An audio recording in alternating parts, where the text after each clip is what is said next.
الأكلة اللي لو عملتها كل يوم مش هزهق منها وهفضل أحبها على طول، صينية الكوسة بالفراخ المشوية. حاجة كده تحفة تحفة تحفة. أصلا لو مش بتحبي الكوسة فانتي هتحبيها في الوصفة دي. وبجد الفراخ بتطلع رهيبة والكوسة رهيبة. بجيب الفراخ رباع كده زي ما انت شايفة وابدأ افتحها عشان تشرب من التتبيلة بتاعتها كويس قوي.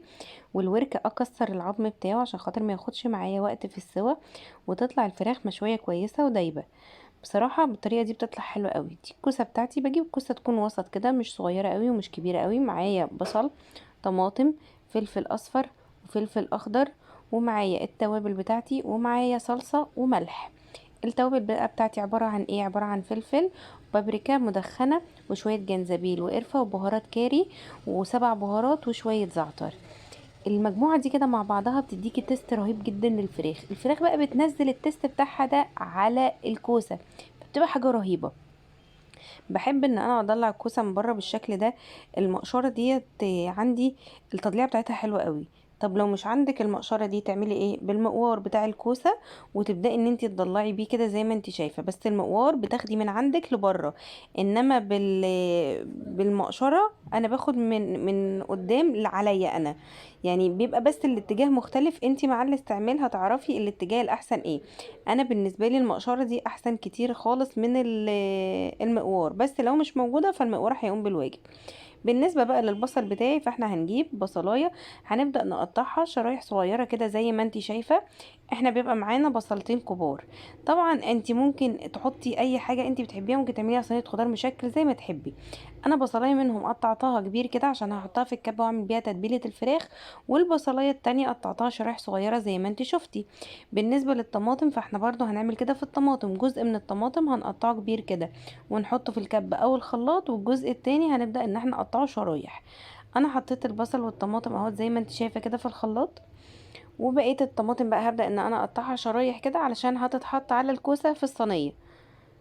طبعا تقدري ان انت تقطعي التقطيعه اللي انت بتحبيها، تقدري ما تحطيش اصلا الخضار ده خالص، تعملي كوسه وعلى وشها الفراخ، وكده كده التتبيله فيها طماطم وهتظبط لك الدنيا. بس انا بعمل الحاجات دي يعني زياده قيمه غذائيه عشان خاطر الولاد. بدات ان انا اقطع الفلفل بتاعي كده زي ما انت شايفه. انا قطعت البصل وقطعت الطماطم وقطعت الفلفل. ما عندكيش فلفل الوان مفيش مشكله، حطي فلفل اخضر. مش عايزه براحتك. عندك شويه بسله وجزر مثلا عايزه تحطيهم معايا وتعملي تورلي وشويه فاصوليا، قشطه جدا هيبقى زي الفل. يعني بصي ما تتأيديش بحاجه معينه، انا بديكي فكره تقدري تعمليها. الكوسه من الحاجات اللي في ناس كتير ما بتحبهاش، بتحس ان هي تقيله. الكوسه بقى لو عملتيها بالطريقه دي بجد بجد هتنسي اي طريقه عملتيها تانية للكوسه قبلها، وهتعتمدي الطريقه دي دايما ان انت تعملي بيها الكوسه. سريعه وسهله وخفيفه جدا على المعده، وطعمها يجنن، والفراخ بتاعتها بتطلع تحفه. مش قادره اوصفلك بجد جمالها.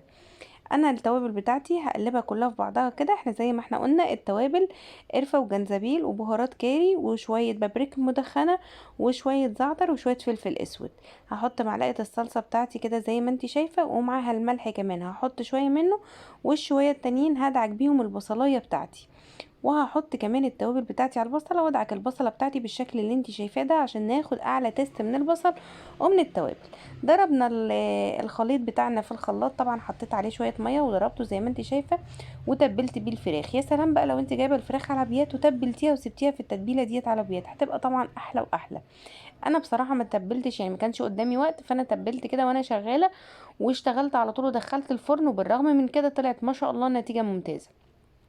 حاولي ان انت تدخلي التتبيله في كل فتحه انت عاملاها في الفراخ.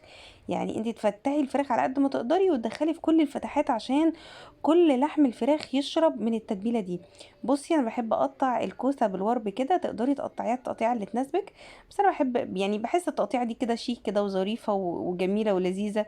فممكن تقطعي التقطيعه اللي انت عايزاها. لو انت حاسه ان الكوسه كبيره ممكن تقطعيها بالطول كده، وبعدين تبداي تقطعي الشرايح بتاعتك عشان ما تبقاش شرايح كتير كبيره قصدي.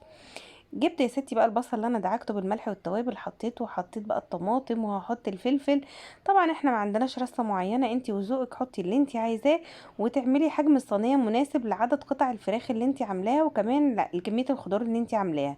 ونزلت بقى الخضار بتاعي كله في الصينيه كده زي ما انت شايفه. طبعا انا مش هحط ملح ولا حاجه علشان انا حاطه ملح على البصل وحاطه ملح على الفراخ، بس انا لو حاسه ان الملح بتاعي قليل فانا اقدر ارش رشه بسيطه كده زي ما انت شايفه. انما انت لو مظبطه ملحك بالنسبه لكميتك خلاص ما تحطيش، كده كده الفراخ هتنزل من الملح اللي فيها.